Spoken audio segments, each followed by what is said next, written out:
আজ আপনাদেরকে দেখাবো ঘরে বসে কিভাবে মালাই টোস্ট মিষ্টি তৈরি করে নেওয়া যায় খুব সহজে। তাহলে চলুন রেসিপিটি শেয়ার করে যাক। মালাই টোস্ট মিষ্টি কিন্তু বাসায় তৈরি করে নেওয়া খুবই সহজ। আপনাদেরকে দেখিয়ে দিচ্ছি কিভাবে তৈরি করতে হয়।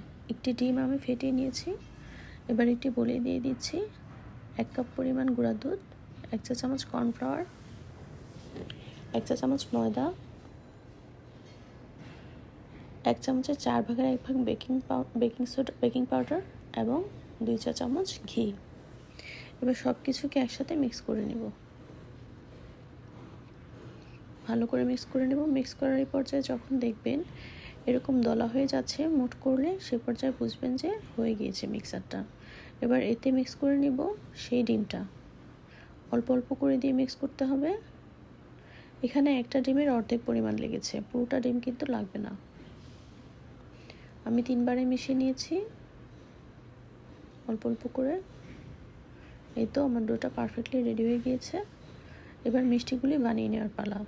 2টি হাতে 1 ফোঁটা পরিমাণ তেল নিয়ে সেটিকে মিক্স করে নিয়েছি। এবার বলগুলো বানিয়ে নিচ্ছি। মিষ্টিগুলোকে গোল শেপ দিয়ে মিষ্টির বল বানিয়ে নিচ্ছি। এই যে দেখুন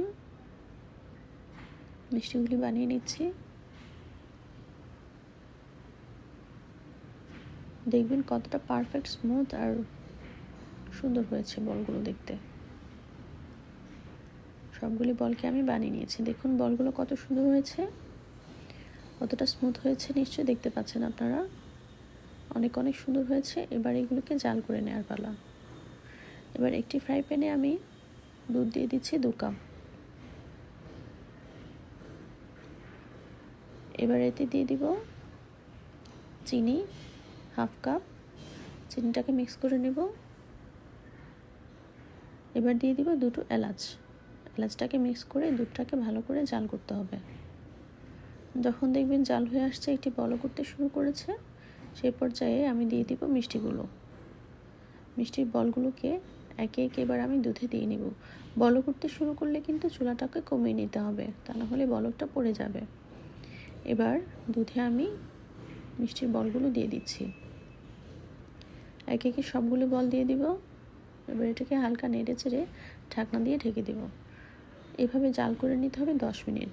এই 10 মিনিটের মধ্যে কিন্তু বারবার বলক আসবে আর বারবার আপনাকে ঢাকনাটাকে খুলে নেড়ে চেড়ে দিতে হবে।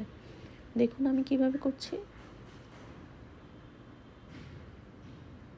বলক আসতেছে এবং ঢাকনাটাকে খুলে নেড়ে দিচ্ছি।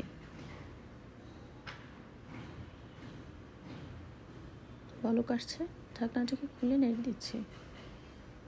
এরকম করতে করতে একটি পর্যায়ে যখন দেখবেন মিষ্টিগুলো ডবল হয়ে গিয়েছে, বুঝবেন আপনার মিষ্টিটা হয়ে যাচ্ছে। এই যে দেখুন আমার দুধটাও জাল করানো হয়ে গেছে এবং জাল করতে করতে প্রায় লাস্ট পর্যায়ে এসে গিয়েছে। আর মিষ্টিগুলো সাদা হয়ে গিয়েছে এবং কতটা বড় হয়েছে আর ইয়ামিও পারফেক্ট হয়েছে নিশ্চয়ই দেখতে পাচ্ছেন। এবার মিষ্টিগুলোকে তুলে নেওয়ার পালা। একটি ছিদ্রযুক্ত বলে আমি মিষ্টিগুলোকে তুলে নেব, যেন মিষ্টির রসটা নিচের দিকে ঝরে যায়। সবগুলো মিষ্টিকে তুলে নিচ্ছি। মিষ্টিগুলি তুলে নেওয়া হয়ে গিয়েছে। এবার এটাকে রেস্টে রেখে দেব 2 ঘন্টার মতো।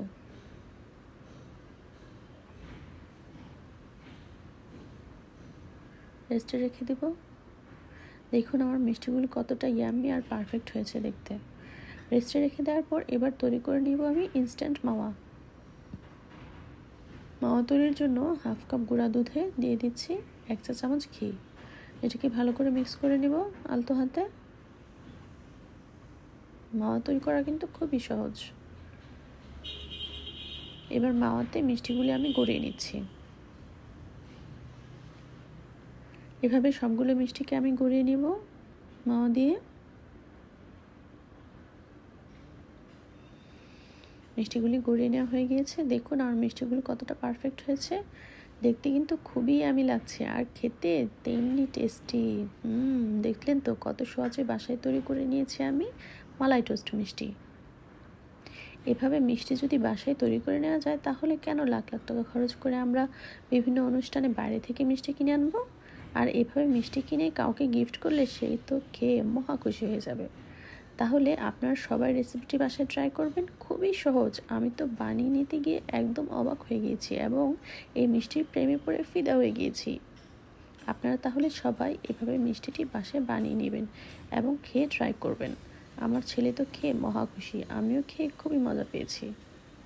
তাহলে আর কথা কেন, আজ তাহলে এ পর্যন্তই। আল্লাহ হাফেজ সবাইকে।